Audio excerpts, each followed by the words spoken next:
ఉత్తరాంధ్రకు ముఖద్వారమైన విశాఖలో సుమారు 1,00,000 కోట్ల రూపాయల నిధులతో గూగుల్ ప్రాజెక్టు రాబోతోందని మాజీ ఎమ్మెల్యే విశాఖ పార్లమెంటు నియోజకవర్గం తెలుగుదేశం పార్టీ అధ్యక్షులు బాబ్జీ అన్నారు.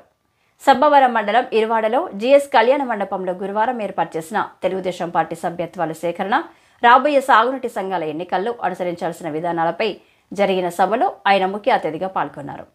ఈ సందర్భంగా గండి బాబ్జీ మాట్లాడుతూ ఎన్నికల్లో ఇచ్చిన హామీలు మేరకు ముఖ్యమంత్రి చంద్రబాబు నాయుడు విశాఖ అభివృద్ధికి కంకణం కట్టుకున్నారని గుర్తు చేశారు.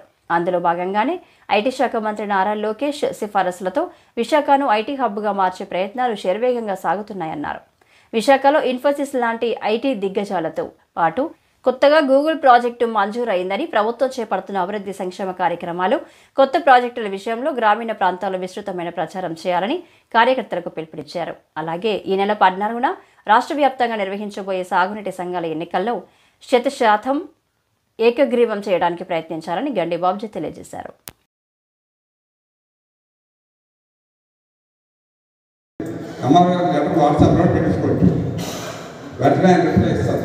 ఇటువంటి సిస్టాన్ని అమలు చేయాలని చెప్పి నిన్న కలెక్టర్ సదస్సులో కూడా చెప్పడం జరిగింది. కాబట్టి త్వరలోనే చాలా ఈజీ గవర్నెన్స్ మనకు వచ్చే అవకాశం ఉంది. ప్రతివాడు ఎంఆర్ఓ ఆఫీస్కి ఎంఆర్ఓ గారు వచ్చారా లేదా, ఎప్పుడు వస్తారు ఏంటనేది రెండోది సర్టిఫికేట్ గతంలోనే చెప్పారు. ఒకసారి క్యాస్ట్ తీసుకుంటే క్యాస్ట్ జీవితాంతం మనం సత్య వరకు మారదు. డెత్ కూడా అంతే. ఆ చెరువుకు సంబంధించిన అభివృద్ధిని మీరందరూ కూడా దగ్గరుండి చేస్తారనే ఉద్దేశంతో ఈ ఎన్నికలు పెట్టారు. ఎన్నికల్లో కొన్ని డబ్బులు కూడా మీకు సొంత ఎన్ఆర్జీఎస్ కానీ, నేషనల్ దీన్ని నాబార్డు కానీ ఇవన్నీ కూడా మనం చేస్తాం. కాబట్టి దానికోసం చెప్పి మళ్ళీ ఎన్నికలు పెట్టారు. ఈ ఎన్నికలు 14వ తారీఖున మీరందరూ కూడా పెద్ద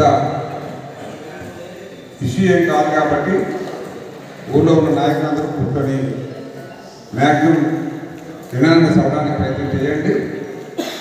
తర్వాత ఇప్పుడు మనం ఏదైతే పద్ధతిలో అనుకున్నామో ఆ పద్ధతిలో ఇక్కడ 23, పెందుర్తి 13, పరవాడ 2.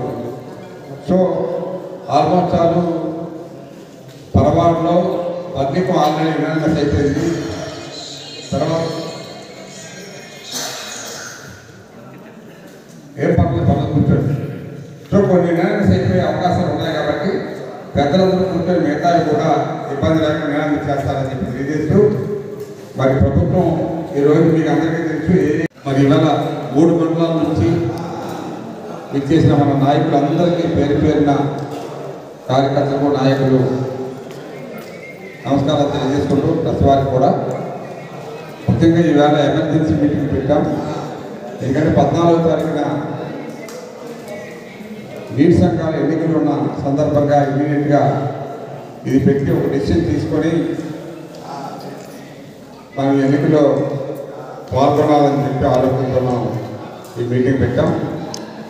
ఎమ్మెల్యే గారితో కూడా మాట్లాడాం. ఎమ్మెల్యే గారు ఈ 3 మండలాల్లో ఏవైతే ఎవరైనా అవుతాయో ఇబ్బంది లేకుండా అవన్నీ కూడా కూర్చోబెట్టి మాట్లాడేయని మీరని చెప్పారు. దాని మీద మనం ఇమీడియట్గా ఈ బాధ్యత మీకు అప్పచెప్పాలి. ఏ గ్రామ పెద్దలు